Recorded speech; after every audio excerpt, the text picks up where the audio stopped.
Owade Joan is a village champion. And why do I call her a village champion? This is a girl who was born in a village deeply remote in Kenya that is called Uyoma Chianda katweng. This is a girl who has gone through all odds in life to achieve whatever success she holds right now. This is a girl who was orphaned at a tender age and had to pass through so many people for support, education-wise, accommodation-wise, and the rest. So why do I call her a village champion? It's because she's one special girl who have used her background, who have used her history to show the world that it is doable. Whatever you set your eyes into, whatever you set your mind into, it's achievable and it's doable, and you can be able to surpass all odds to go for your dreams. So Owade Joan is a wife, is a mother, and is a recently graduate of P.h.D in conflict resolution and peace building. She is a pastor and as well head of Department of Journalism and Media Studies at Kampala International University. That's a very interesting question. What inspired me to pursue this particular course? It's because I wanted to be champion, an ambassador of peace. And when I talk of being an ambassador of peace, it's being an ambassador at all spheres. We realize that conflict is inevitable, and how it is addressed and handled can bring change, can bring influence, can bring positive results or negative results. We witness conflicts in different spheres, in family level, community level, society level, nationally, and even internationally. Talk about it. We have war conflicts, we have relationship conflicts, we have work conflicts, work-related conflicts. So I wanted to be ambassador of peace. I wanted to be the advocate of peace, seeing how we can resolve peace basing on the different conflict styles or conflicts level that we witness in different perspectives. So having pursued this particular course, it's very vital because it has given me insights on several ways, several strategies, several approaches that we can use to solve different conflicts as at when they arise. So that's why I particularly opted for PhD in conflict resolution and peace building.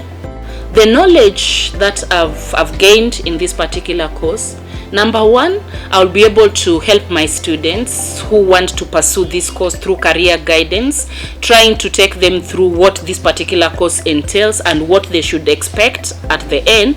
And also through teaching, I'm already handling some course units related to the area of conflict and peace. So that is one way of contributing to the society. And also I'm planning to to organize different conferences, different seminars where I'll be able to contribute and share my experiences, share this knowledge that I've earned, and also ensure that not only me benefit out of the outcome of this particular course that I enrolled for, but the society and East Africa at large benefits from some of these insights that I would love to share with them. Secondly, I'm planning to do extensive publications. You know, in academia, research is very key and is very instrumental. Having publications that are oriented in the field of conflict, in the field of peace studies, will be a plus, so that other scholars can be able to attribute my work and can be able to use to refer to some of my work in their subsequent articles or research work. I realize that whatever I'm doing is a product of my own decision. That's an interesting question, and to me it is something that happened to me when I was a child. Why do I say this? You know, there's a difference between a child who has gone through that parental guidance, parental love, and all that. Me, my case is different. I'm someone, as I told you in my introduction, I was orphaned at the age of 1 year. My mother passed when I was barely a year old, and my dad when I was only 12 years old. We had to go to the world to fend for food, to fend for living, you know.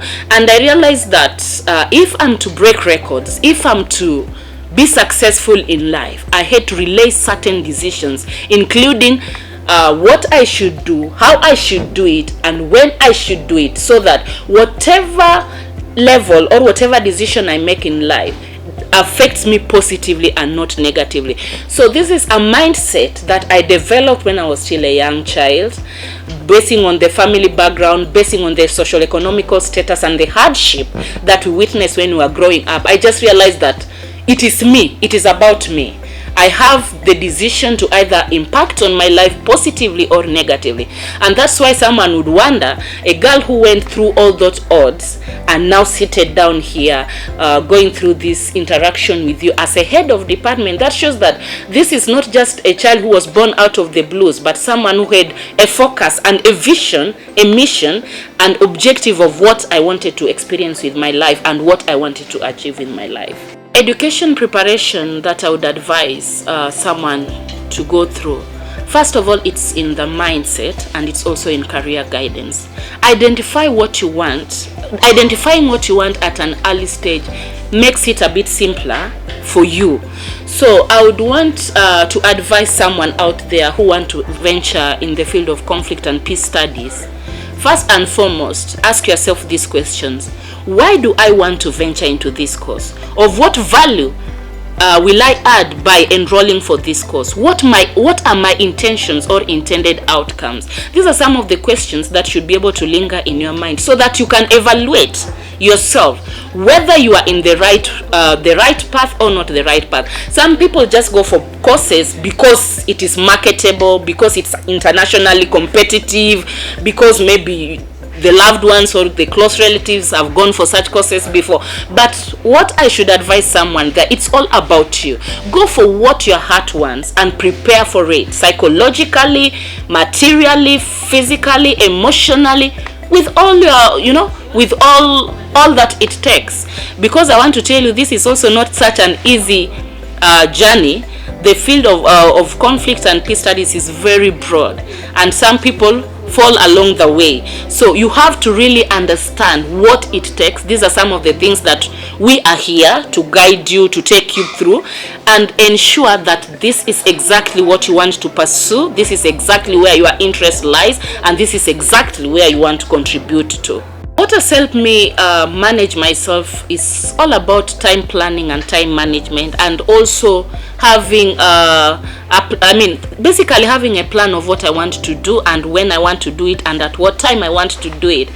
You realize that this role is very sensitive, because being a head of department, I attend not only to students, I also have staff under me, and I have to guide here and there. At the same time, you are a mother, you are a wife, you are a pastor, you have people who approaches you, people who need your time, people who need your concern, your input in different issues that are affecting them. So having a plan and having and planning it accordingly has helped me manage the different activities that I'm handling within my docket. I know that during this particular time, I'm supposed to be in office, attending to my students' queries, attending to their concerns and matters that are affecting them. At this particular time, I'm supposed to be in class handling my students. This particular time, I'm supposed to be in church.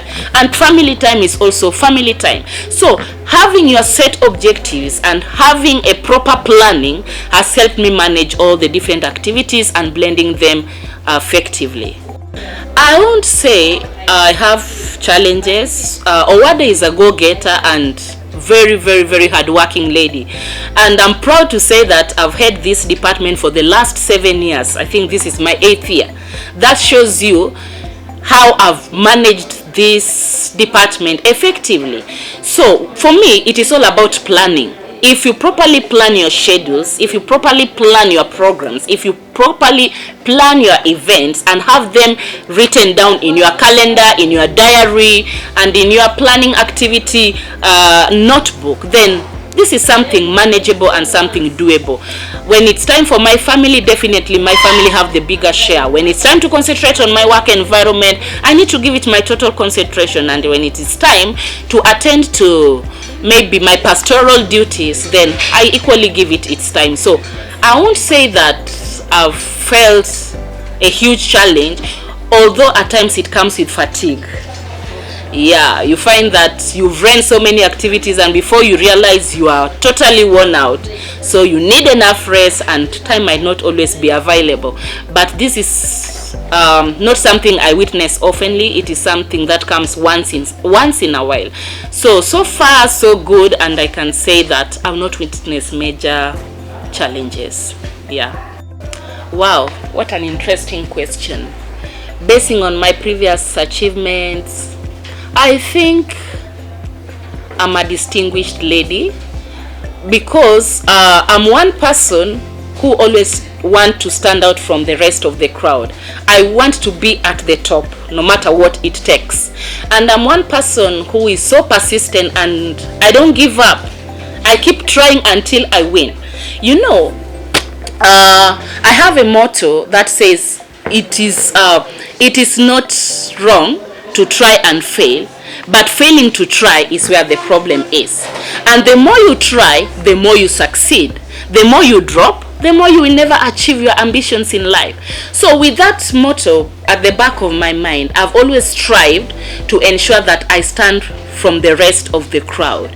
When I was in primary school, however much I went through village life, I always stood out from the crowd, from my peers. My teachers could always spot there is Joan Owade somewhere. I was very radical academically and very radical in other co-curriculum activities, and this made me stand out as young as then. And even in high school and at campus, I was always an outgoing person who always wanted to challenge the male counterpart. I wanted to show men that what they can do, a woman can always do it better. And that is why you realize that even in the recent PhD graduation, I was the only female that graduated with a PhD in conflict resolution and peacebuilding. And as far as I'm concerned, I was the only female graduate in this particular graduation. I've always stood out from the rest of the crowd, and this is because of what I believe. I believe in myself. I believe I can do it. I believe I can achieve it, and I believe I can go for it. Once you have that kind of mindset, you realize that what people fear actually is an interesting ground for you to explore and to venture in. And that has made me be this unique lady, be this outstanding lady, be this radical lady that people would want to emulate and people would want to approach for guidance in different fields. What has helped me manage the different grievances brought by students in my desk is understanding that these are children. They are not just students, but they are my children. Why do I say they are my children? You realize that at Kampala International University, students of mass communication calls me Mama. And even staff within my department calls me Mama. Why did they brand me this name? It's because of how I've managed to give them that listening ear. You know, we are not only here to nurture students academically, but we are also here to guide them and take them through the different walks of life. Children come with different challenges right from home, right from their peer influences. You know, they have a lot that is lingering in their mind, and they have a lot of hardships here and there. So if you don't understand that this gentleman or this young girl working in my office is not just a student but a child that is looking for a motherly kind of advice or approach, then you miss it out. Some of them come when they are so humble, as you have said, and still I'll be able to give them that listening ear and guide them. For those who are kind of violent in terms of how they express themselves or how they articulate their concerns, still I will have to give them audience. You know, there is this saying that says, if you can't win them, join them. So when you show a student that he is he is the reason why I'm here, and I'm able to listen to him whether he's violent or not, they end up listening to whatever advice you are giving them. But if you chase them, or if you tend to push them away, then you are not going to transform them at the end of the day. Remember, we are awarding students in character and in learning. So how you guide them, how you attend to their grievances, whether they are violent or not, has an impact on their overall output and outcome when they leave this environment. So this has helped me a lot, and at the end of the day, even the students who in the beginning might show that they are violent in one way or the other end up being transformed, and at the end of the day they still come back to the office and say, Madam, if it weren't for you, I would have not been this person I am today. So I believe challenges are there, grievances are there. How we solve them as administrators is what will either bring that positive influence or negative influence. And I'm very proud to say that in the department that I'm heading, journalism and media studies, I've managed this successfully. Issues that affect students are diverse, and I say that this basically it is out of miscommunication. Like you find that a student might raise a concern of different, maybe a certain issue, academic issue. Others come with an issue related to maybe relationship issue. Others come with issues related to constraints here and there. So basing on the challenges that they bring on board, some of these students, we advise them, we take their matters to a different office that can handle them better. For example, if it is a personal issue that is affecting this student academically, then sometimes we bring on board dean of students to guide them here and there. If it is an emotional issue that is perturbing related to family background, still we have psychologists at Kampala International University, where we just talk to them and introduce them to the psychology department, and they are guided appropriately.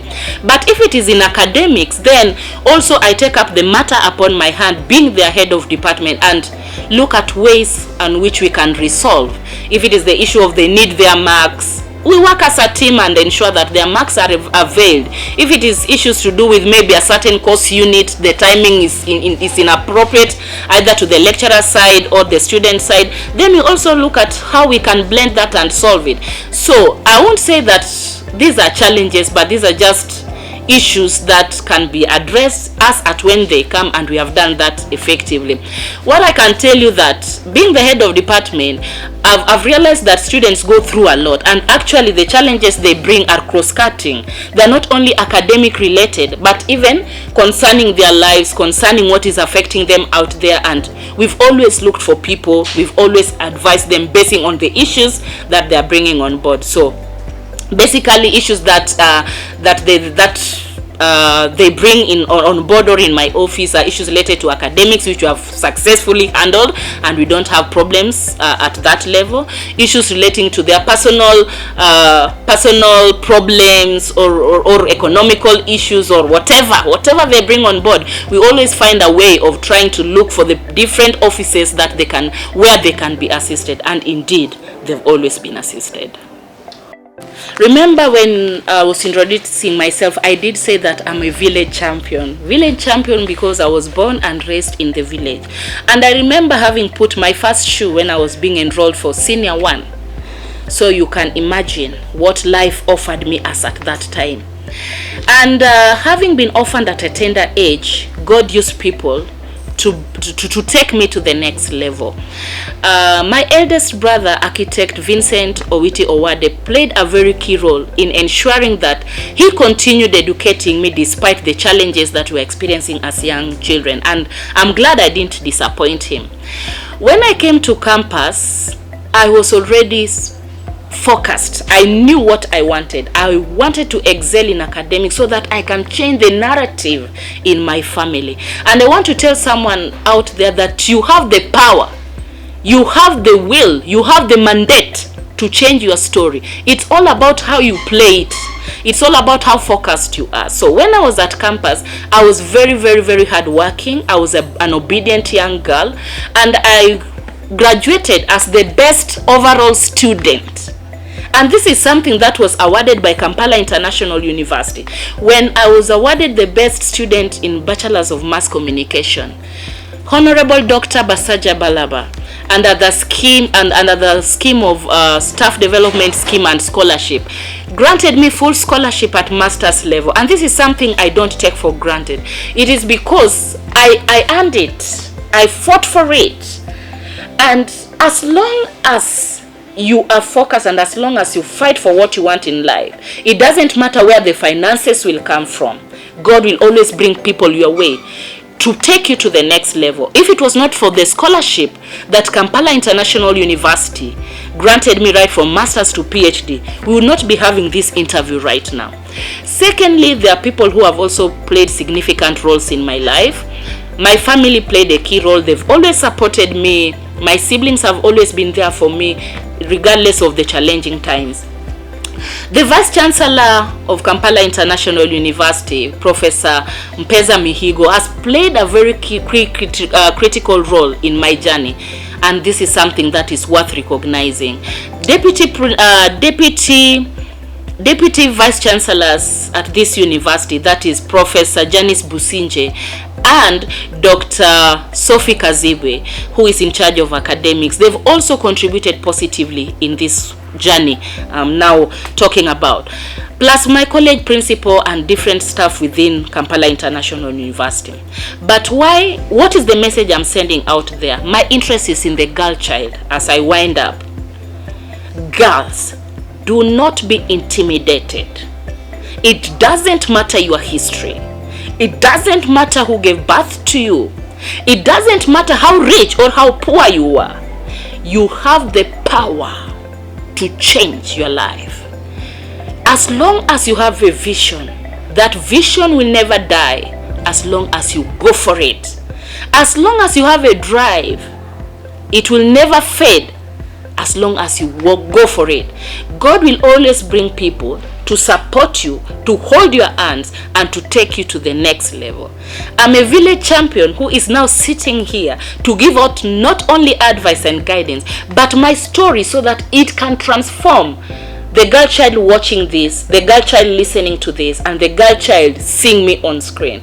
It is going to change your narrative. Your pain of yesterday, your pain of today will be your joy and victory tomorrow.